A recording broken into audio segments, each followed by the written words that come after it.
Welcome once again to another installment of How to Do Everything. This is a podcast.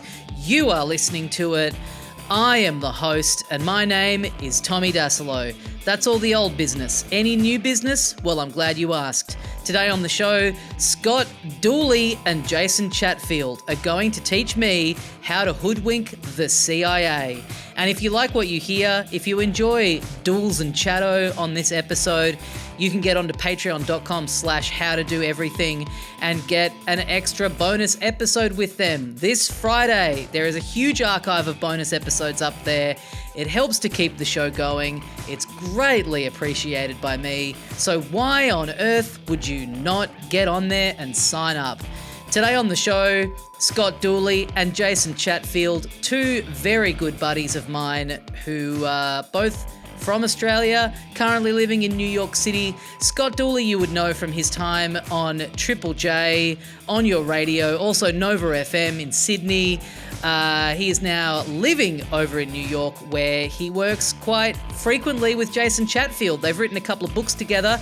They're called You're Not a Real Parent Until and You're Not a Real Dog Owner Until.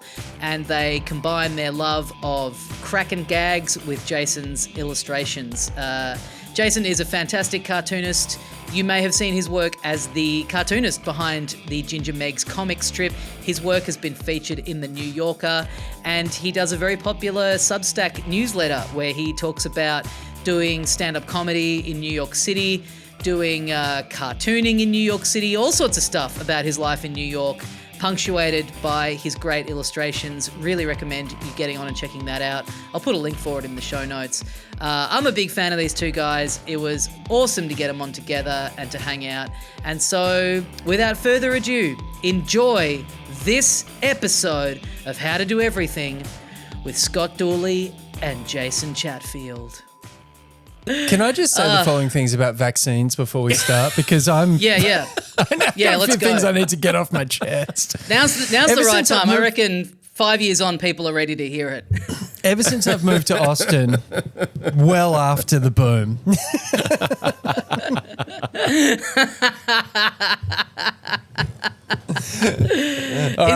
that a thing that you guys are hearing a lot on the ground in New York? Are you like a lot of comics on the ground there being like, it's time to pack it all up and move to Austin? That was 2020, yeah. That's exactly what it was. Okay. That's when it really happened. And now is the time where I'm like, hey, honey, we should move to Austin. I got a good feeling about it. Like, I'm 100% the guy that shows up just too late to these things. Yeah. Like if there was a gold rush, like World War I has started and I'm like, honey, let's move to Bathurst. You're moving to Kalgoorlie now. We're going.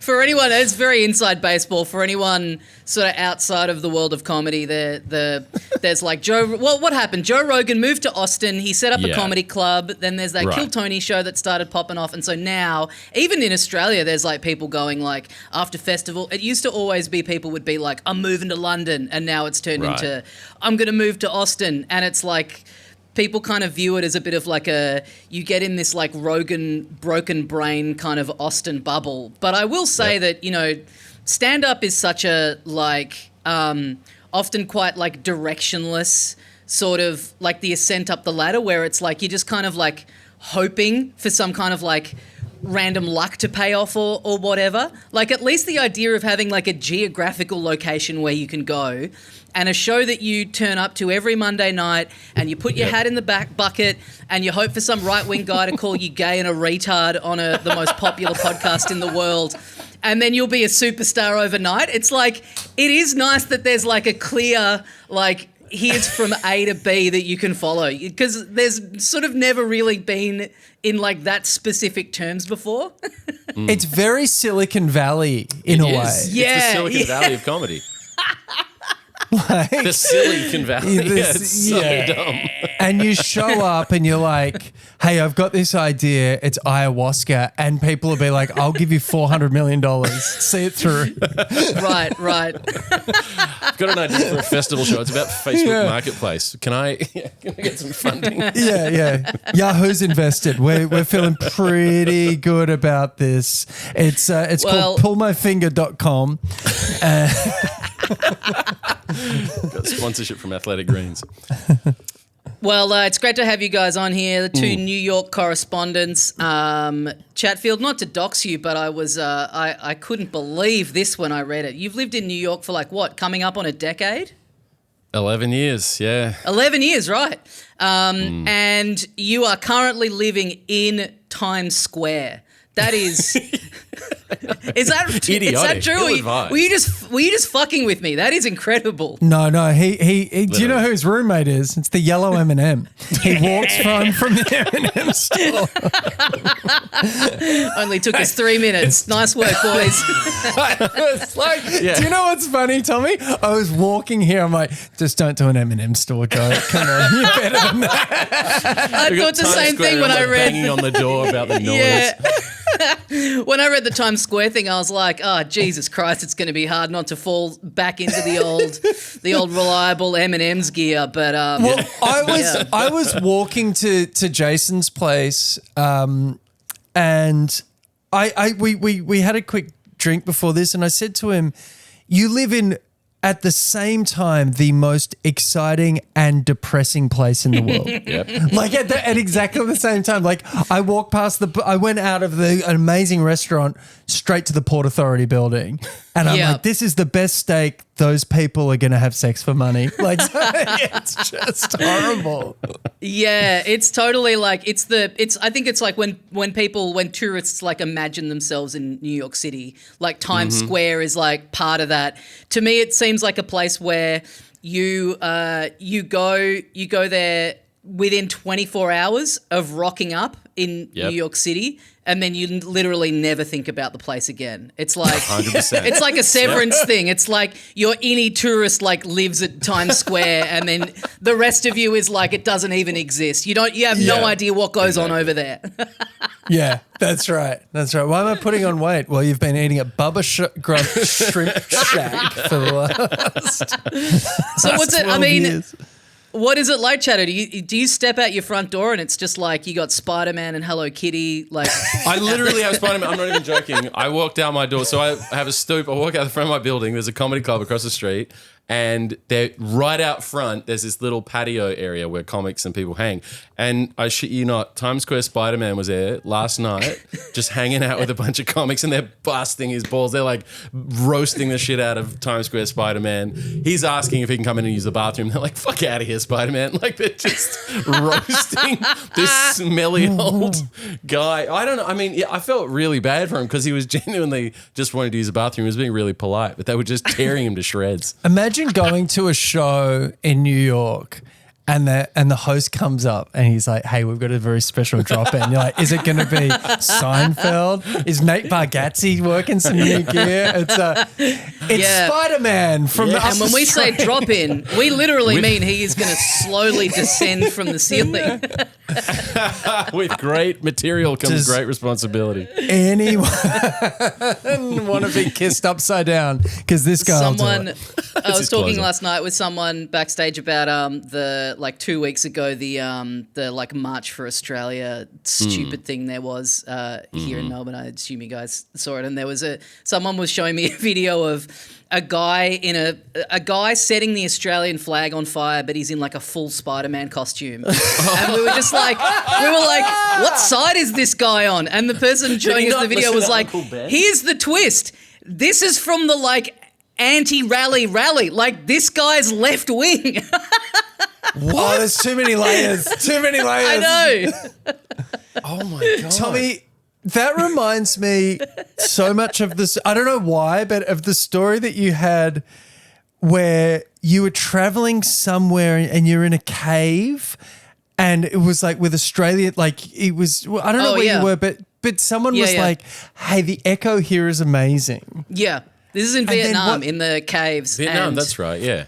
Yeah, and this guy, Like everyone kind of keeps to themselves on these groups. You maybe hear like a bit of French, a bit of just assuming we're the only Australians, and then this guy in front of me to test the echo of the caves goes, down, down, prices are down.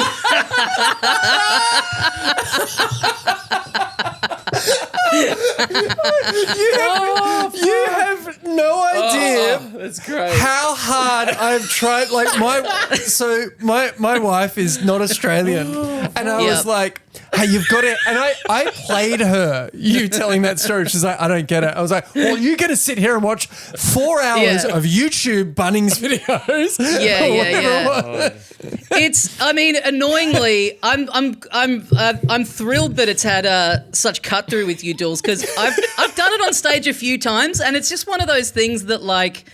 It's just never quite worked in the way that I feel like it should. Like, it's just one of those things that happens where you go, this doesn't even need my hot take. This is all there. I can just report the facts back to an audience, and this is fun. I think people think it's too good to be true, and that it's just like I've completely made it. Maybe it's a bit of that. Like sometimes you see a bit and someone else do a bit, and you feel like the audience is just like, I don't know, my bullshit radar's going off. Like this. Yeah, here's something you can try next time you're at the supermarket or whatever. It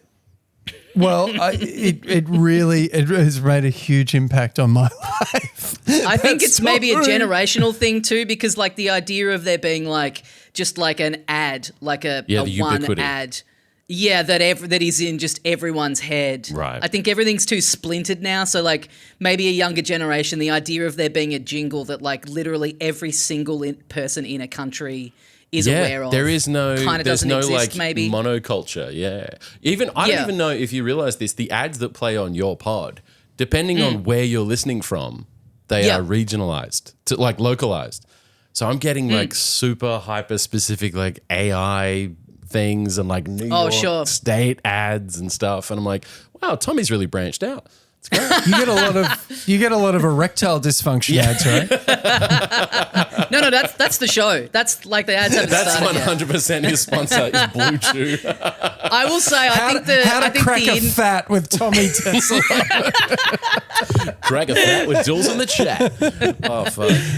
I gotta say I know what you mean, Chado. I've got the reverse though. I've been listening to the Lonely Island and Seth Meyers podcast, and they'll have their ad breaks come in, and they have their section that is like the ads that they've recorded that are them, but then it'll cut to the auto-generated Australian one. So you hear these like, incredible American comedians like riffing it up, talking about like some of the greatest sketches that have ever been written. And then a woman's voice comes in going, when was the last time you had an avocado?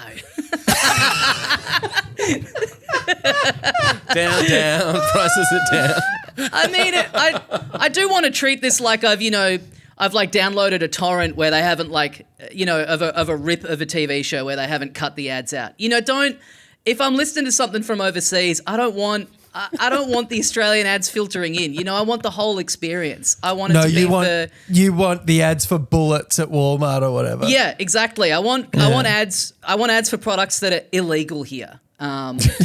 Yeah.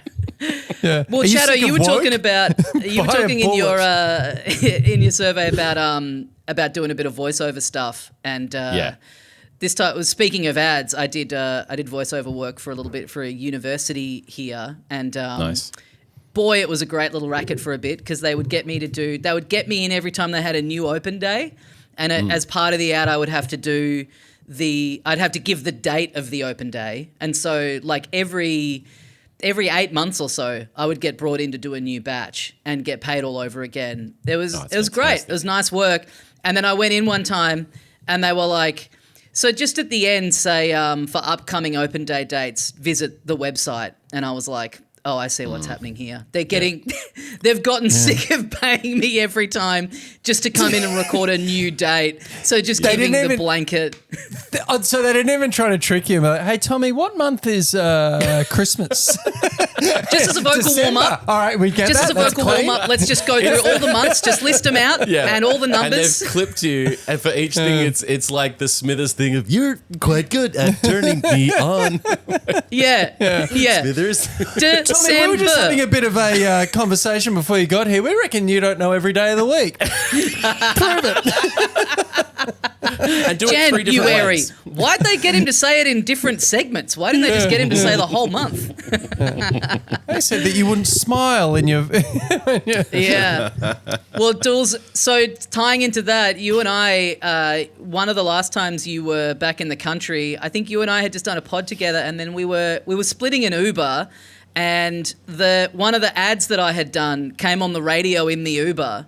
Oh, that's great. And I turned to the driver and said, "Hey, can you turn this up? That's me on the ad." And he turned around to me and went, "I don't care." That's amazing. What a great reaction. And he's right. Nobody cares. It's exciting. I mean, I never have the fucking radio on. I'd never heard the ad. I was pumped. I just as a rule never rate Uber drivers, but I distinctly remember giving that guy 5 stars. Yeah, you got to dish it out. Why would you? There's something about seeing an ad you did or hearing an ad you did, and just it's either you're very proud of it or you're completely ashamed of it. Like it's never there's never neutral. I had to bleach my hair and be the human embodiment of dandruff, and it just ran. This ad just ran at every sports game, it was it was ridiculous. I was embarrassed. And they just kept renewing it, and I would be at like bars just drinking, like watching the game, and then they'd sit there and go, "Is that?" And I'm like, "No, that's not me. That's not." They're like, "That's you."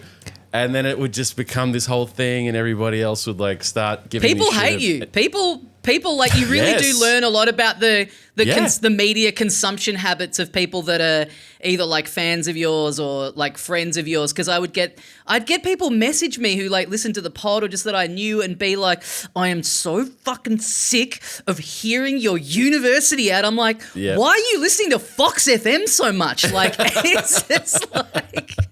And then you realise it's Nick Cody. Listen, I'm doing the breakfast show, dude. I can't escape. Aren't you chatting with the other people on air while the ads are on? What, you just sitting there intently listening to the ad break?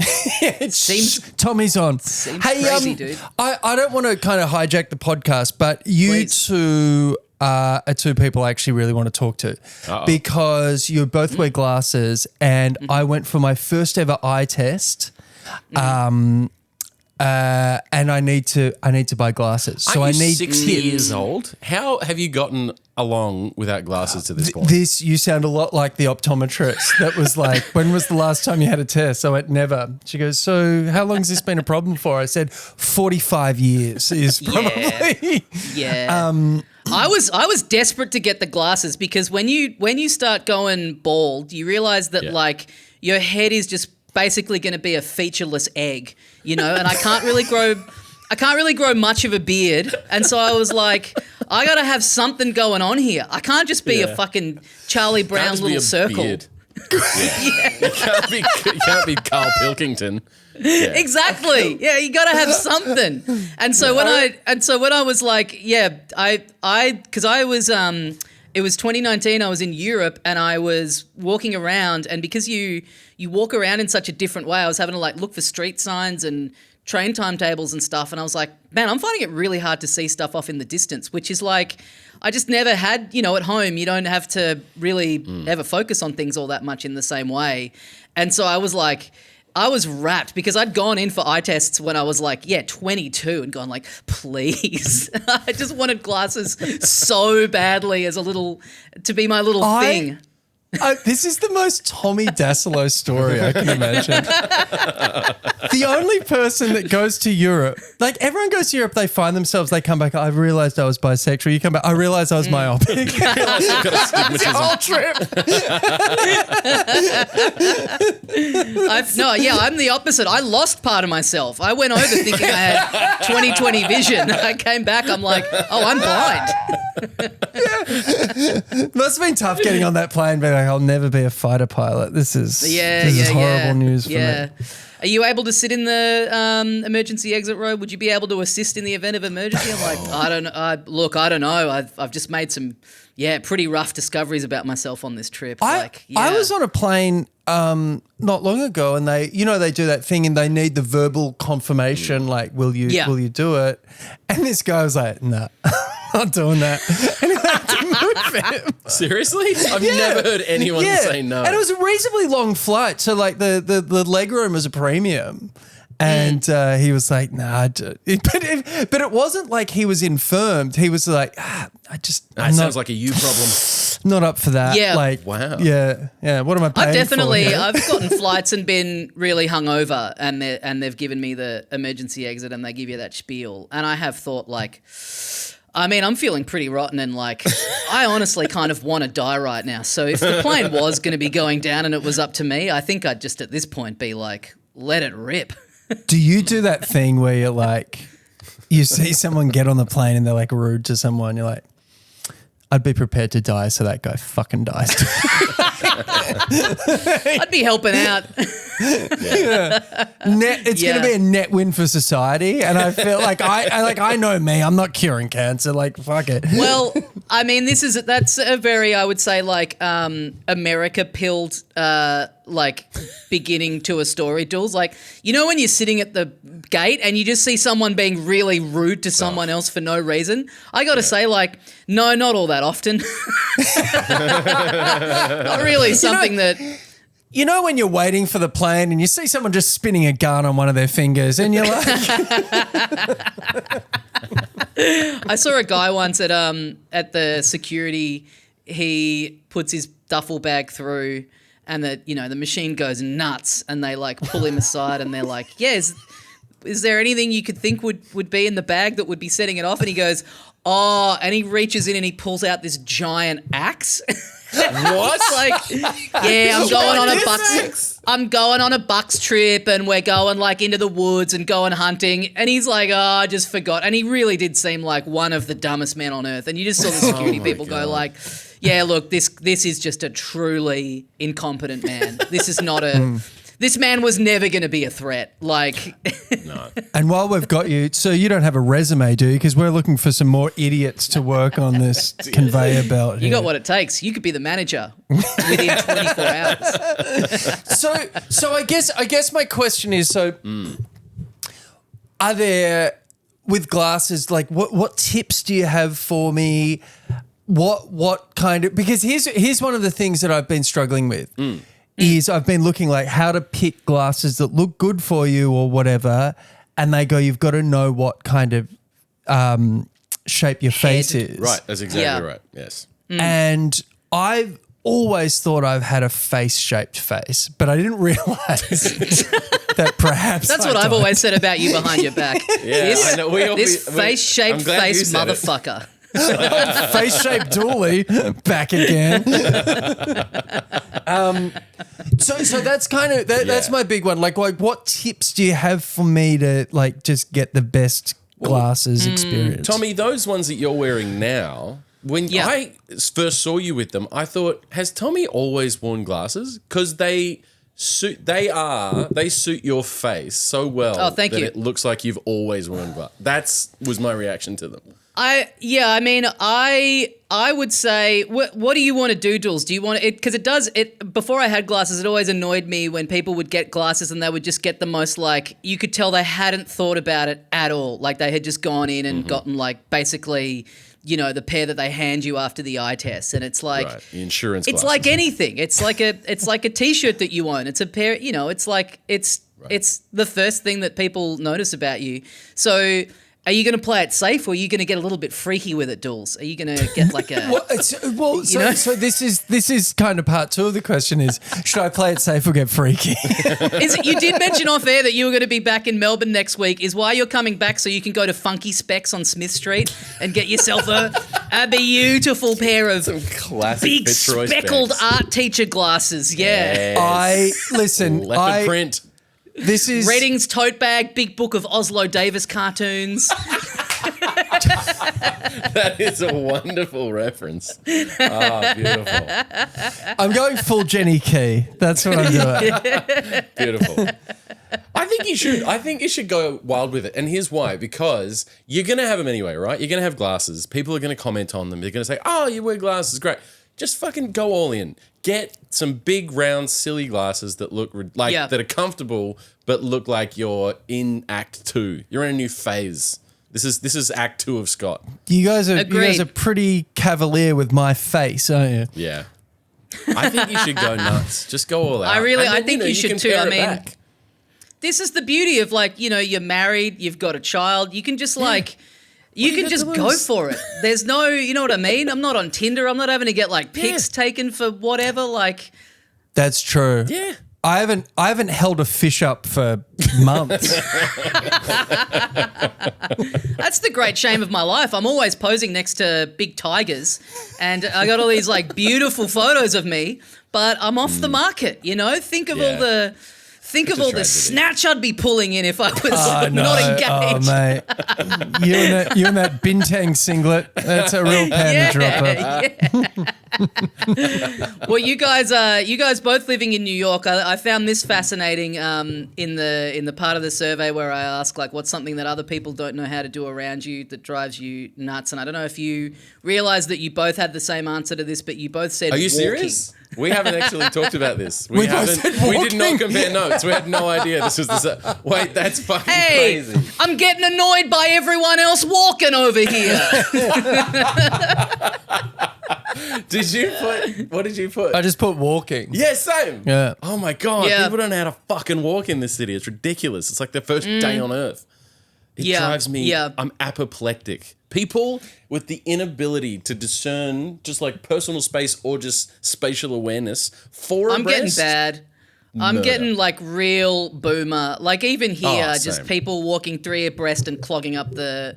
Oh my God. foot- I'm causing the- a scene sorry, at this point. the sidewalk. The sidewalk. Sorry, I had no idea what you're talking about before. Thank you for clarifying that. I've been doing a bit of coming up behind groups and being like, "Come on, guys, let's go. Let's keep it." Like I'm, Oh, yeah, I'm, I've gotten I'm to that verbally point. scattering people, and it's like Yeah. realizing that you've got that in you. That you always Yeah. just thought like, "Oh, that's that generation. They do that," No, and realizing, that's us oh no, now. it's like a sleeper. It's like a sleeper cell inside everyone. Yeah, yeah. that you We're just- Manchurian candidate as soon as there's 3 abreast. 100%. The great irony is you have to act like a boomer to disperse the boomers. Yeah, it's always Yeah. it is always boomers, and I must say, so there's along this particular street. It's a pretty narrow street, but it's near Times Square, so there's a lot of tourists. They're all from the Midwest, where they've just got so much space on the sidewalk. They're all from the They are Midwest. all from Hey, the where are you Midwest. Let's from? be The honest. Midwest. Yeah, just as I fucking Ohio, thought. Wisconsin, Minnesota. They're all red states. Anyway, so there was making broad generalizations about the part of the world that is probably most known for making broad generalizations. You know what they're all like. You know what they're all like in Texas. Oh, God. They all look the same. Ohio, really bringing Wisconsin. America together. So there were 3 abreast, and they stopped dead. Like I'm walking towards the subway, they stopped dead. The 3 of them stopped dead to look at their phone to Google Maps, and I Yes. heard myself say, "What are you doing?" I just said it out loud, and they just Yeah. turned around as if like, "Wait, what have we done?" They were completely oblivious. I just had it, but my brain snapped. We I think lose that's a it, lot isn't of... it? You can be like the angry guy, but when it's in your own head, you kind of feel like there's a bit of a charm to it. It's like, oh, I'm so, Yeah. I'm not like everyone else. I get, No, I no. get annoyed by the idiots out there, and then it's like it's the exact same mentality, but as soon as it's verbalized, it's like, oh, I've tipped into a whole different dimension. I'm basically Michael Douglas in Falling Down. That's a timely reference. Get him, Got him. get the man who draws I must- billy carts for a living. Get him. Oh man. Falling Down is good. Falling Down's a piece of I'm not like saying it's digital bad. recorded media. It's not a wooden Yeah. car.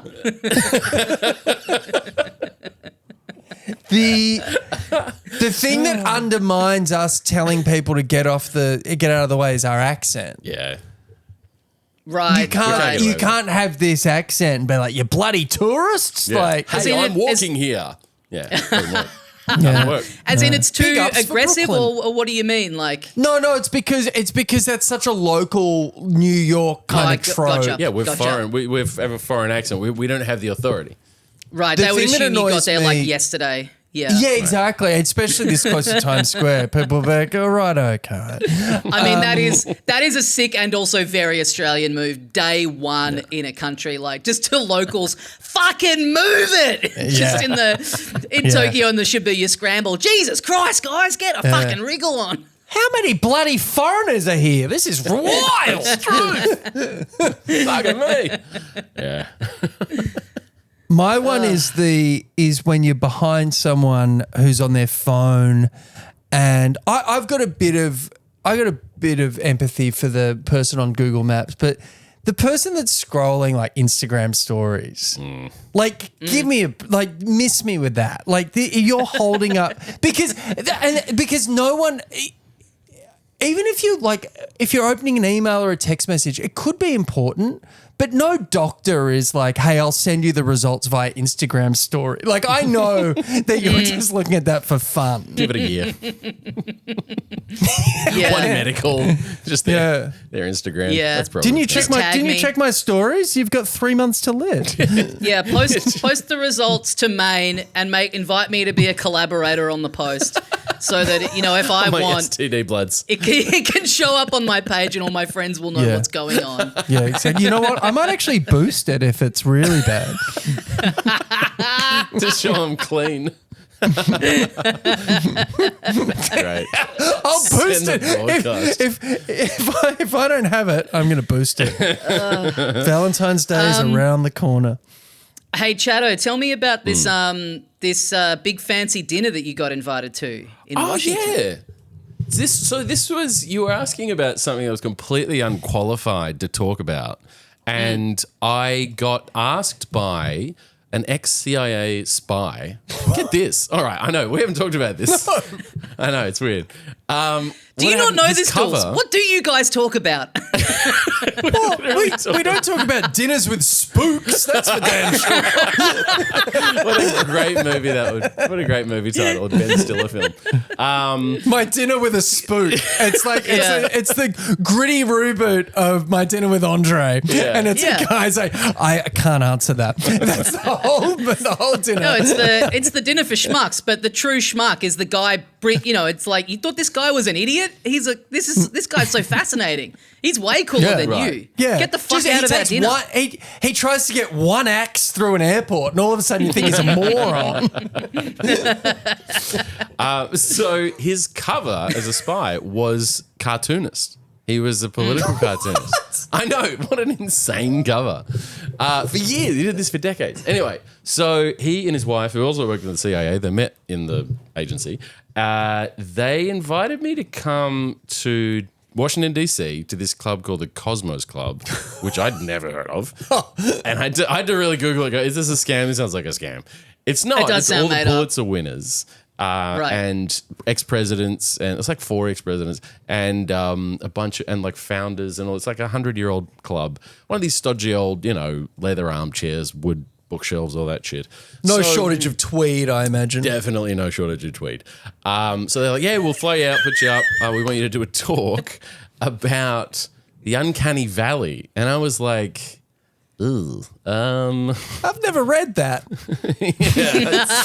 I'm not from there. It's on the list after I've done Infinite Jest. I swear to God, I'm only 5,000 pages away from finishing that one off, and then I'm moving on to Uncanny Valley. Uncanny Valley, is that Christopher Hitchens? What is it? So I asked him. I go, what do you want to know about? Like, what's the talk? Like, what? Why do they want me to talk about it? They're like, oh, they want you to talk about, because you're an artist. And I was like, okay. And I think they thought I was an animator or something, or a film director, or I don't know, worked in CGI. I did not, but I did want the story. And I also just wanted to go. I was so curious. So I lied and said, yeah, absolutely. That's right up my alley. I can talk for an hour. I can talk your ear off on that. So I made up a talk. I just watched Polar Express and then talked about Robert Zemeckis and his obsession with mocap and CGI and trying to get that weird, human looking faces that aren't quite right. And I got away with it. Like, they bought the whole thing. They ate it up. Wait. I think we'll be the judges. I fooled I fooled the CIA, no big deal. Yeah, I just made up a bunch of shit and they had no idea. Yeah. No idea. They had no idea. And what I think the best thing for me to do is to talk about it publicly as often as possible. So how many times have you been invited back to this place? Yeah, his cover's blown now. Whoops. Oops. Yeah, yeah, I didn't get invited back. Haven't heard from them since, so maybe I didn't get away with it. I don't know. I got paid. Or maybe you were so good that there's right. nothing else to ask. Thank you. That's what I thought. That's what I've been Well, telling like how myself. much is there to say about Uncanny Valley? It's like you try and render it to look realistic. The brain Right. can't be fooled, and it goes, Yes. this looks more fucked up than anything I've ever seen in my life. Yes, right. It's like looking at bad AI. That's kind of it. You don't know why, but it doesn't quite 5 fingers or whatever the hell. And not to borrow a phrase from the couple that was clearly just trying to get you to fuck the wife in front of the husband, but Did I mention it's called the Cut Club? they're like, honestly, it's never gotten this far. Normally, the guy's picked up on it, but you've okay, I guess, and then they've got to cobble He's actually together a written dinner. speech. I don't know. Uncanny Valley. Fuck. Can you just fuck my wife? Jesus. Hey guys, if anyone asks, we're spies from the CIA, and this guy's just not gonna fuck her. Like, I've got the cock chair, I've got everything set up. Is that a position? The Polar Express. All right. What I don't know. Maybe he's a furry. But just go with it, honey. He does your doggy while your head's in the fridge, I guess. Can you just use that as the clip at the top of the episode? Just Yeah, you yeah, saying yeah. that. I stopped doing that, but I think I'll bring it back. When you got get it, a just for banger that like line. this, you got to lead It's with a it. fucking banger. Give people the option of being like, I've clearly heard the fridge. best bit of the episode. I can tap out here after 30 seconds.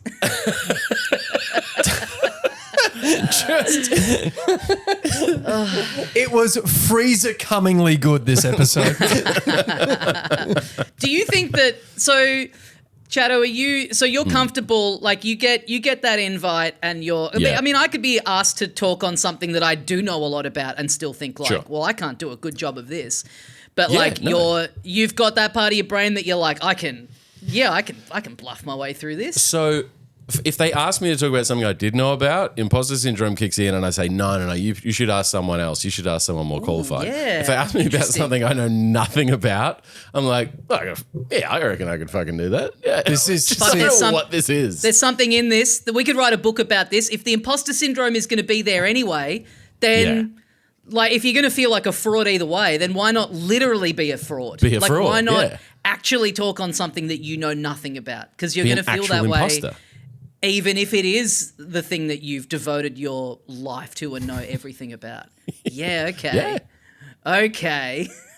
We're onto something here. Yeah, I just think though that you're the kind of person that they like. Some guy has a heart attack on a plane. Like, is there a doctor? I reckon I could do this. I reckon I could do this. I got I'm in the this. exit row. It's If I say I'm Dunning not a Freddy doctor- Krueger, it's like just kills people all the time. If I say I'm not a doctor, I'm going to have imposter syndrome about like how convincing I am at not being a doctor. I'm going to feel like a liar anyway, so why don't I just say I'm a doctor? I'll just say I'm a Figure doctor. it What's the out. worst that could happen? Just In for a vibe it penny. out. I'm gonna need a biro, a lemon, and some hot towels. And it's like Stat. Yeah. If he doesn't make it, we're in the sky. Like no one's going to blame me. They're going to blame the there's fact not a that we're court on of a law plane. in the world that would dare convict me. I was trying Maybe my I should best. move over there. I think I could rise to the top. I got all the right mindsets. You know, just Yep. fucking bluff Oh, your yeah. way through. Just 100%. How would you go in that situation, Dools, if you get invited to a Oh no, I'm that? like you. Could you- I'm would you 100% take like it you. up and- No. I'm never in a million years. Like the idea of one of my great fears was like being asked to do a TED talk. Because I knew that someone would be like, "You've got to do it," and then I'd get up there and be like, "I don't know, like what is my topic?" Like the Collingwood backline from the 1990 Prem. Like no one wants to hear about Sure. this. What's that TED talk? And it's also it's the other thing I think, and I don't know if this is like some psychological thing, but I don't want to think about how little I know about the things I know about. Like I'm very happy thinking I'm an expert. This is the opposite of the Sure. Dunning-Kruger effect. Yeah. Oh, the Kruger-Donning effect. Kruger-Dooley, yeah. That sounds right. The Dooley Kruger effect. Yeah, no, I get you. You like once you start to pull that thread, it's like it's much nicer to be like, Yeah. I know everything To there is just to know. think. Right. Yeah.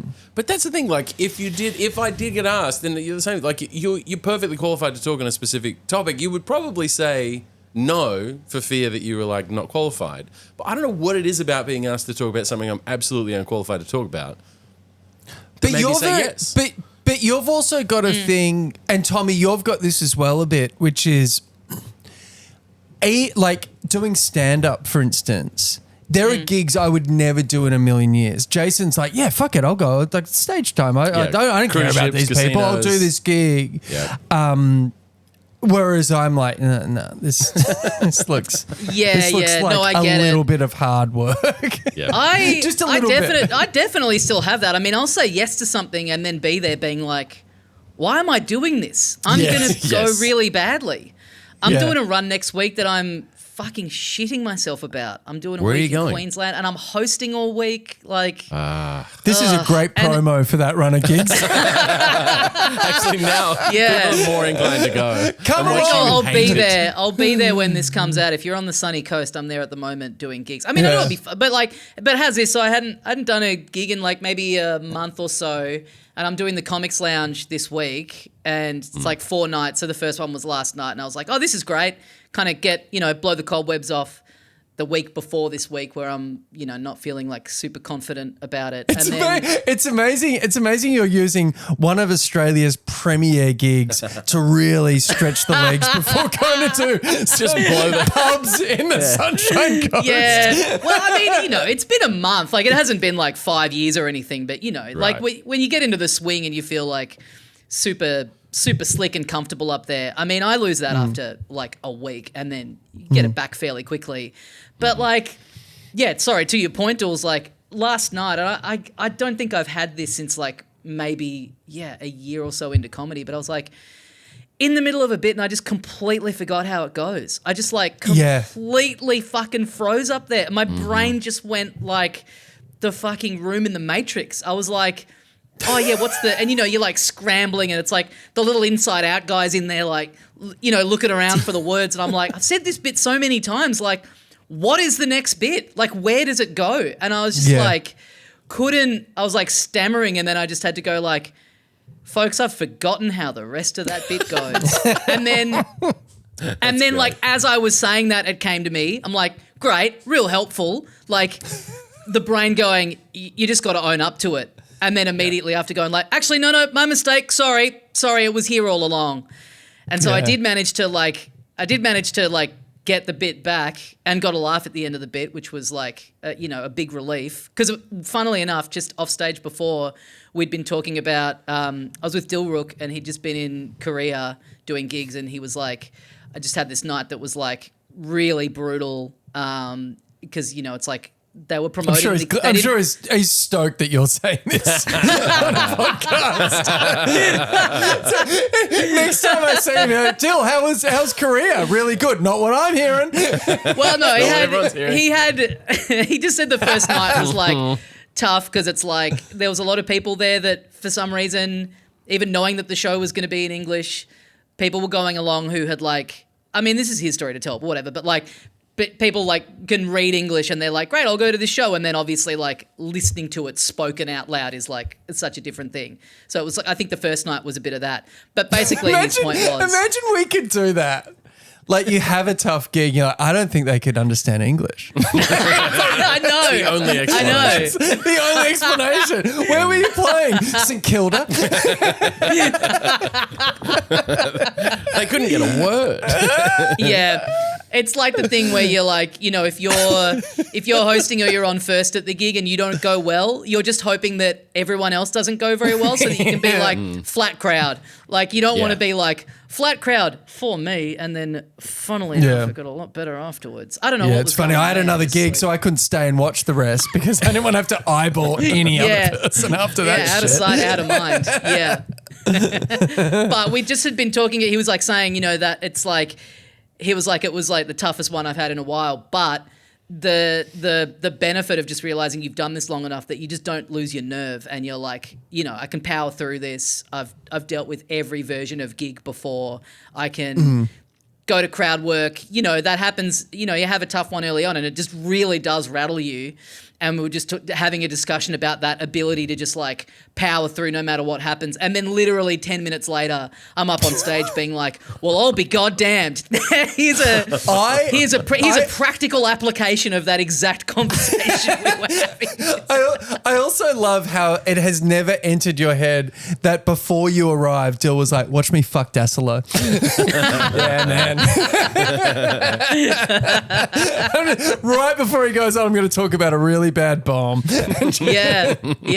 I felt like I was up there giving a speech about Uncanny Valley, and all I'm doing is just like relaying things that I have lived. That's the worst bit. It's not even like it's some like abstract joke or whatever. It's just me telling a story about my own life. And I'm like, how can I not remember the next bit? I literally lived it. I'm not reciting a poem I wrote or a short story. I'm just like, Alas, what did happen Yorick? next in the story? I think that was the secret in my head. It was like, don't try and remember how the bit goes. Just try and remember literally what happened to you in this moment of your life that then you thought, I'll write a bit about that. Oh, right, it was the Coles ad. Down, prices are down. Right. It was Coles. I thought That's Bunnings cave. Coles. That's right. So Chatto, one of your special abilities, and this really resonated with me, is that you know too much about the personal lives and just daily habits of every cartoonist. Yes, you do. Scott and I you talk about this really sometimes. do. Yeah, because you and I, Tommy, and this goes back a long way. Probably, I don't know, nearly 20-ish years. I remember talking to you about cartoonists. One of the first things you and I ever talked about was cartoonists. Yeah. And and like comics with an X, like just underground comics and artists. And there's something really fascinating to me about the people who decide to do this for a living, which is it's a fucking ridiculous thing to do for a living. It's such a specific, you're not being a painter, you're not being an illustrator, you're a cartoonist. You're doing comic strips, you're doing cartoons in the newspaper, all that stuff. And so I was always so fascinated with the back end of it. Like, what do these people do? How do they spend their days? What are their lives? Absolutely. And then I just ended up embedding myself in this community in the way that one does in comedy, and just getting to know them all. And now I know way too much about them. And it's just the esoteria of their wicked little lives. And it's I'm bizarre. the same, man. Like, I think it's like if I'm into something, I want to know like the most. But I mean, it's funny with cartoons because like when you're a kid, well, everyone's into cartoons. But Sure. I really think like the sign of like realizing that it's going to be something that you want to do professionally one day is like, everyone's in the schoolyard being like, oh, what about when, Bart did this, or what about when, Cow and Chicken did this?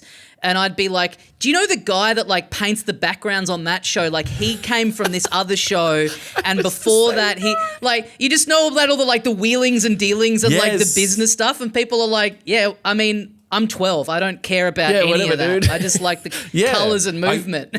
I used to do that, like Ren and Stimpy. Like, there's a guy called Bill Ray, who did all those painterly like backgrounds of Ren and Stimpy and the close-ups and stuff. And I'll be talking about those, and everyone's like, "Oh, we was just like the Happy Happy Joy Joy song. What the fuck are you talking about?" He did a bunch of stuff in Mad, right? He did a ton of stuff in Mad. Yeah, he had his own comic stuff. Yeah, he's a legend. Well, that was the turning point for me, as maybe it was for you with like Tom Bunk and some of those guys. Is like you see a style and it just like unlocks a part of your brain, and then you're like, who the fuck is this person? Like, who dares live like this? And then you find out they have these insane lives, and they've just like also got these weird circuitous roots to what they do, and I feel like there's just something in my head I just can't stop.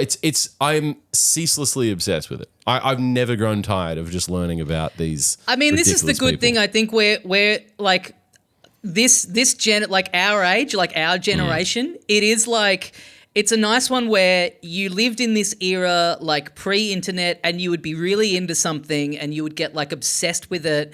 And if you didn't have like a direct friend that was also into it, which often you didn't if it was niche enough, you just were in this bubble by yourself and you felt like the only person in the world that cared that deeply or about that specific detail. And then over the course of our lives, the internet becoming a thing and communities, and now you're this age and you're like, you know, you can link up with people who you're like, oh, you were that kid as well. And there's like a whole internet base of people who have a broken brain for this stuff in the exact same way that you did. So you got to taste both sides of it. I think if you just grew up now and you just have that immediately, there's not the same thrill as like kind of just really having to prove to yourself that you care about it, because you just are doing it in a vacuum, to then being like, oh, I can put this to use in an actual conversation. Well, I mean, that's arguable. But yeah, I mean, there's a point where like, and I only just told Scott about this recently. He's like, how have I not heard this origin story? Tony Martin was talking to Sean McAuliffe about his yearbook recently and how he did all these cartoons in this sort of faux New Yorker parody / mad parody yearbook where he just drew all these mean caricatures of his principal and his teachers, and he got fucking expelled. It was insane. But it was so funny. It was amazing, and that's how I started. I got detention for drawing mean caricatures of the teacher, but then while I was in detention, he came up to the desk and quietly goes, listen, the school gardener's retiring. Can you do a mean caricature of him? I'll give you $20. And it just unlocked something in my head. Isn't that crazy? And I've been a cartoonist ever since. But Tony, and so I told Tony about it, and he's like, yeah, isn't that a weird thing that we both like? I think that's a generation thing too. Like you hear that so often, like this art practice that a certain person was into, and it was like they were in trouble for it at school. And like, I wonder if that happens, you know, any more, you know what I mean? That feels like a thing that you could never now see a kid showing some like creative flourish and be like, you're expelled, getting or the you're in trouble for entertaining that. Like, I went to the big game in my furry suit. Now look at me. What was the roast caricature that you drew of the school gardener?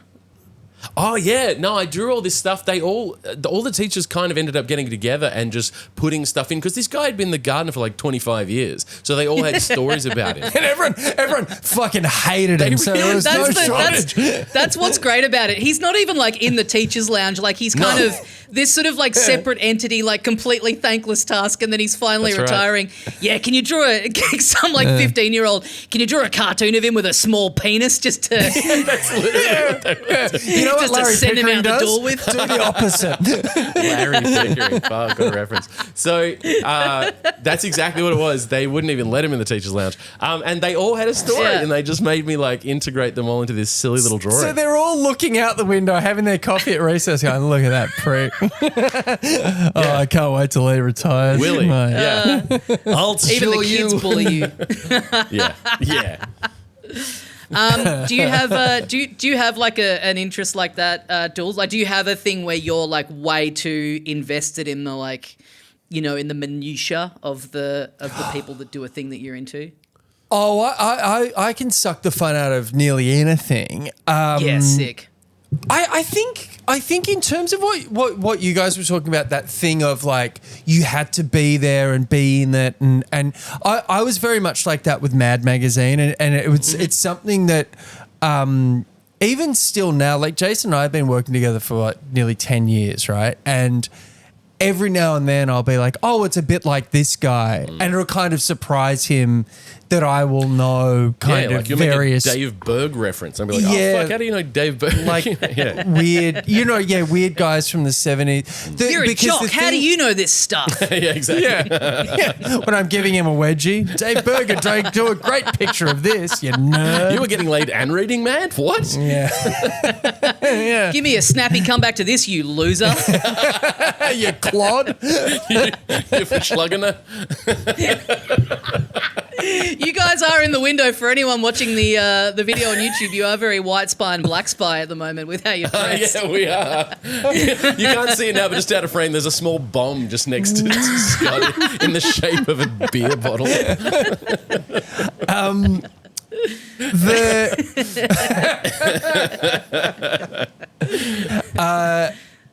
The thing, I mean, I think the thing that I would do as a teenager was, it was music. So I would go and buy these, punk albums and then listen to them and just pore over the lyrics and then who did they thank? And it was the same with hip hop as well, like, because you'd have in the CD liners was, we thank all these bands and whatever, and then the next week you'd go and try to find that band and the samples and stuff. As well, and then the crate digging with hip hop was the same thing. That was kind of my thing, and I would, regularly derail conversations with, hey, that guy was also the drummer for, Getting obsessed with this. The personal lives of just the people who create the art that you like in the video games world, there's a Japanese guy who makes the Smash Brothers games, and he created Kirby, and every now and then he'll do these live stream kind of presentations about like an upcoming game or whatever. And he did one of them, and I can't remember why this was in the video, but he showed a shot of like his living room and his like setup where he plays games, and he had two massive TVs side by side. And it was kind of all anyone talked about off the back of the presentation was, he's got two TVs. just seeing this guy's living room was like, oh my God, that's where he sits and watches stuff. Yeah. 100%. That's exactly. I got to do an interview with Jim Davis, who does Garfield. I had never met him before, but it was during the pandemic. Wasn't on a Monday, I bet. It was not on a Monday. He fucking hates him. There was a point where I was like, oh, okay, I'm going to do a Zoom interview with you, like an hour. And I was like, I assume he's going to be in some kind of gilded palace or something. He owns half of fucking Indiana. And it's just, he was in this weird little shitty basement with like paneled walls and patches and gaffer tape. And I was like, aren't you a quadrillionaire? Like, he's just, he lives like Warren Buffett. He's like, no, this is fine. But how much more satisfying is that for you as like a fan and a cartoonist? Like even, I had a guy on this show from a band that I really love, and he was just in his like basement, and I wanted to go like, hey man, can you just pick the laptop up and just take me on a bit of a tour? You know what I mean? It's like, that's cool. I want to know where you live looks like, like. Yeah. So a question kind of without notice. Where does this sit in the world of separating the art from the artist? Because we are so obsessed with those. And I know. That's a good point. Yeah. You know I want to know I mean? everything about this person's personal life, and then a story breaks. You're like, actually, I was wrong. I think there's I think I want to know like maybe 80% of someone's personal life. I think there is such thing as knowing too much. Because there is a number of albums sold or whatever that it seems we're prepared to tolerate anything. Yeah. Michael Jackson. He's a perfect example. So we know what that number, we know what the high end of the number is. He's the one, isn't it? He's the one where people are like... Well, Chris Brown's another example of that. True. I'm absolutely mystified this guy's still touring. Yeah. The other one is... and it's, away from art, but is Lululemon. I can't believe that is still a brand. I missed that story. What is it? So Lululemon was invented because the name Lululemon was used by the owner of the company, who thought it would be funny to hear Asian people say the name. Oh my God. Oh, yeah. boy. And they are the sponsor of the Canadian Olympic team and stuff. And I'm just absolutely like, this is not, like, I'm not a smart person. If I know something, lots of people know it. Like, there's no one's coming back like, we've got to ask Scott Dooley. He'll know. Like, this, this is such a crazy callback to something I was just talking about. And again, not to throw him under the bus, but when we were talking about these Korean gigs last night, Dill was like, don't do it. He was like, Poor no, Dill. he was like, he was like, it's, it's so funny where you feel like you have stuff that is like, quite universal, and you get over and then you figure out in another country like the sort of subtle little differences. And he's like, I have a bit about Lululemon and it just wasn't really working over there. And, they have the brand and everything. It's like big. It's like, I was sitting there going like, yeah, that is strange. And then now you're telling me it's because the name it was created to make fun of Asian people. Oh my God. Isn't that insane? Yeah, that is crazy. Just imagining Dill up there being like, why is this bit not working? And then it's like people sitting there just being like, is this guy for real? Like, but even after it came out, at no point was anyone like, yeah, let's just call it, Citrus Athletic or something. Like, yeah. Why is no one change? laughing at my routine about the Mino Reiki shoe company? What the fuck's going on? They're so uptight over here in Shanghai. It's a global brand, guys. We all know it. Wake up. It's a disgrace. I'm taking off these Lululemons. Yeah, like that. So, but stuff like that, like Jesus. But there is a number where it becomes this critical mass where it's like, Yeah. Yeah, and I guess just 30%. generationally. Yeah. Generationally, people move on and never. I mean, I'd never heard that Lulu story, for example.